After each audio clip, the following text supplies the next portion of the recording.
sodobne umetnosti v Celju se predstavljam z večmedijsko razstavo z naslovom Družba tveganja, ki je sestavljena iz 7 projektov, med katerimi so večinoma novi. Ime razstave sem si sposodila od knjige nemškega sociologa Ulricha Becka. V njej Beck opisuje moderno družbo, ki je zaradi gospodarskih in znanstvenih napredkov konstantno obremenjena z nekimi tveganji. In zdi se mi, da tudi po globalni pandemiji smo lahko sami opazili, da res živimo v nekem svetu, ki je zaznamovan z strahom, nesigurnostmi, negotovo prihodnostjo. Beck v knjigi opisuje tudi bolj individualna tveganja, s katerimi se posamezniki soočamo vsakodnevno. S tem, ko imamo možnost, da sami nekako oblikujemo svojo usodo, smo tudi s svojimi odločitvami sami odgovorni za svoje uspehe oziroma neuspehe. V prvih 2 sobah galerije so predvsem dela, ki se ukvarjajo z globalnimi tveganji, recimo jedrske grožnje, globalno segrevanje, gospodarska kriza, medtem ko so v drugih 2 sobah galerije bolj dela, ki se dotikajo individualnih tveganj, ki jih pa povzročajo predvsem internet, sodobne tehnologije in pa nezanesljive oblike dela.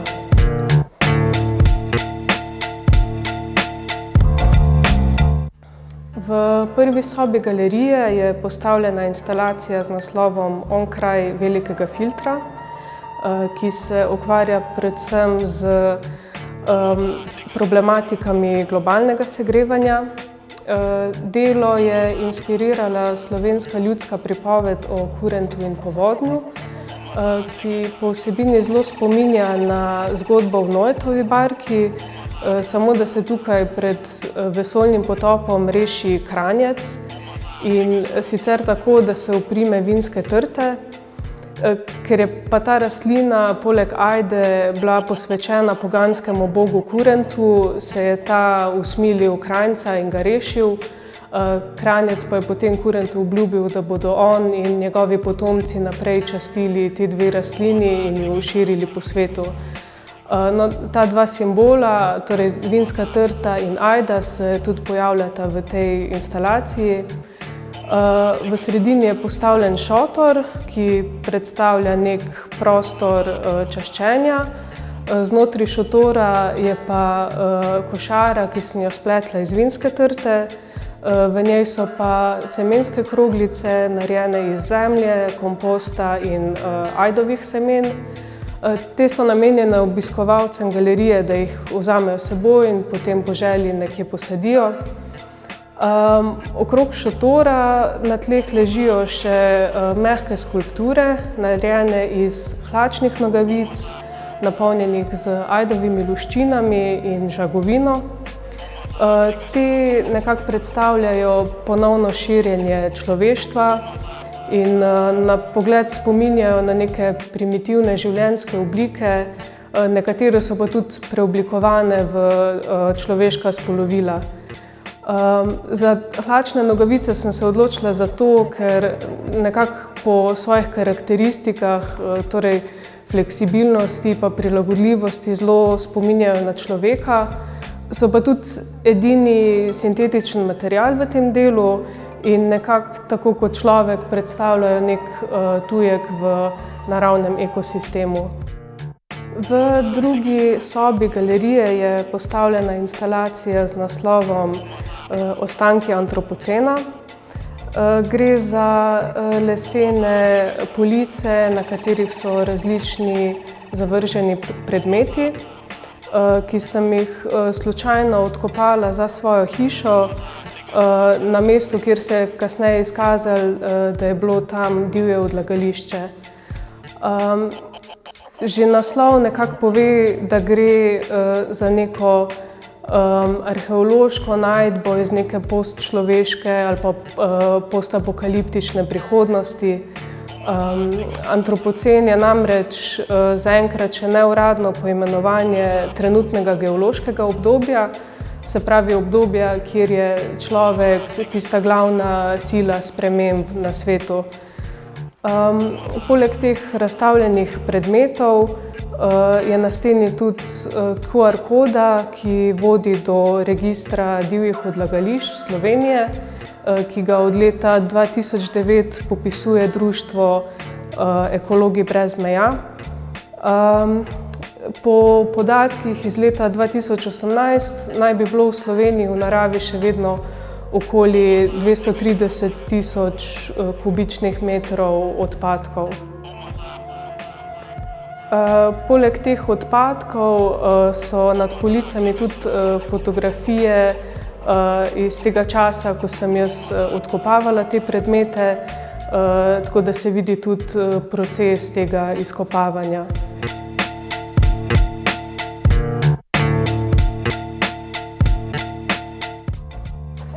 Nasproti je postavljeno delo z naslovom Dežela vrtičkarjev.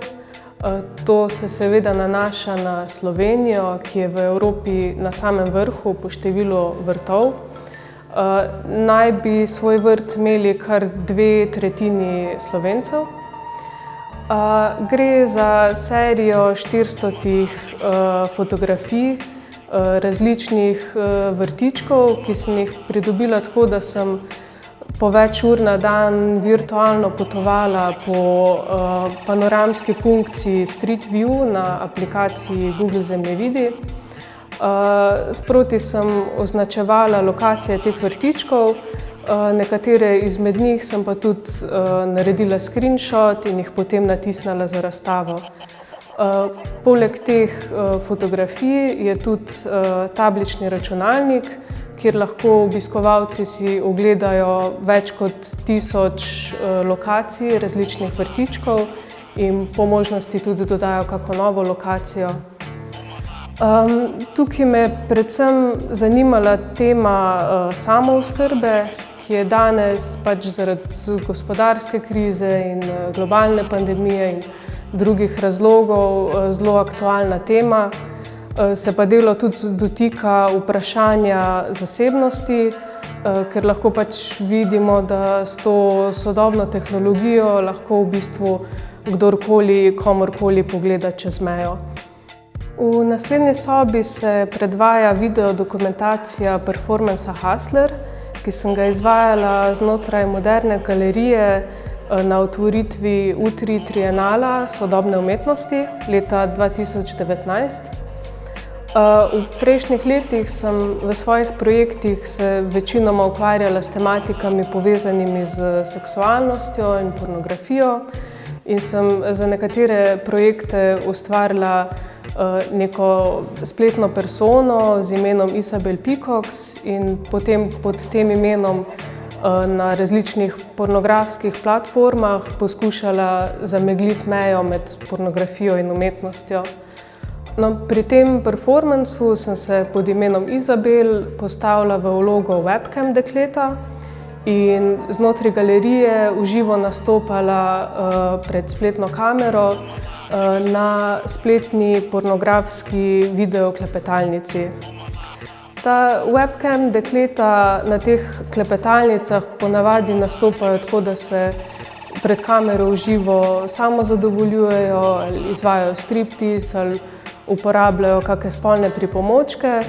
Potem obiskovalci teh klepetalnic pa pač za neko spolno potešitev so jih potem pripravljeni tudi plačati za to. Jaz sem se za razliko od njih sem pred kamero nastopala oblečena, pred kamero sem telovadila, preko besedil komunicirala z obiskovalci klepetalnice in risala po njihovem naročilu. Tukaj me je predvsem zanimalo, kakšne so sploh možnosti za umetnike in umetnice, da pač preživijo oziroma zaslužijo, ker brezposelnost, prekarno delo, te neke nezanesljive oblike dela so zelo velik problem, predvsem za kulturne delavce.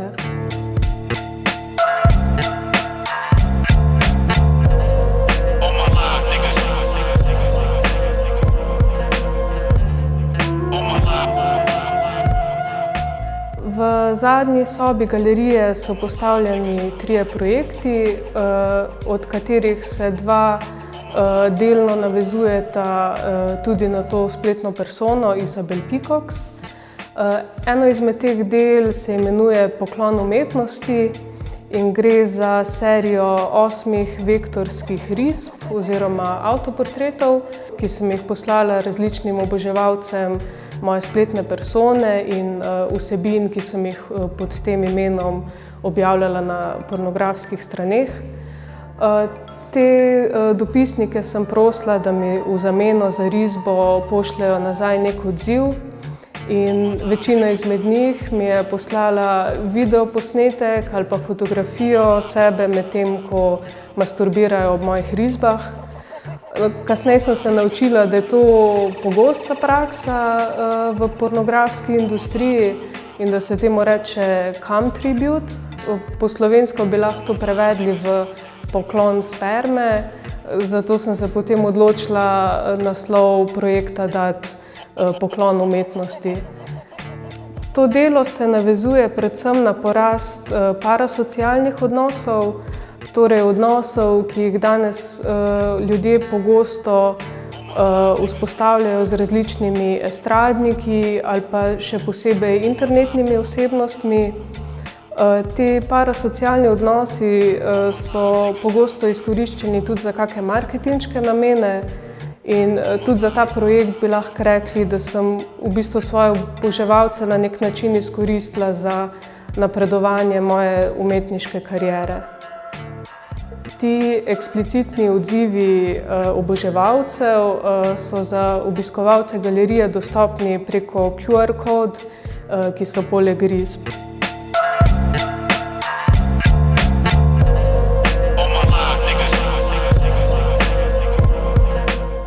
Drugo delo, ki je povezano z Isabel Peacocks, se imenuje Draga Isabel in gre za screenshot e-maila, ki sem ga dobila od enega večjih oboževalcev.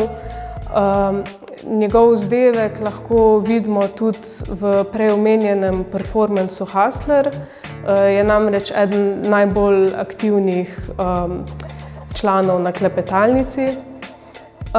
V e-mailu je razvidno, da je ta oboževalec s pomočjo interneta odkril mojo pravo identiteto in moj naslov prebivališča. Omenja celo, da je nekaj let nazaj prespal v Celju, nekje blizu mojega doma.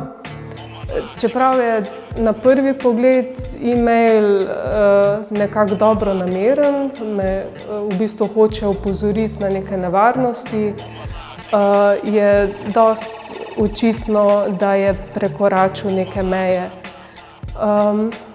S tem delom sem hotela predvsem opozoriti na te nevarnosti kraje identitete preko interneta, pa tudi na posledice, ki jih imajo neke vsebine in podatki, ki jih objavljamo na spletu, ki najbrž čez 10, 20, 30 let bodo še vedno dostopni. Delo pa hkrati povezuje prejšnji projekt Poklon umetnosti z naslednjim delom z naslovom Zaupni odpadki.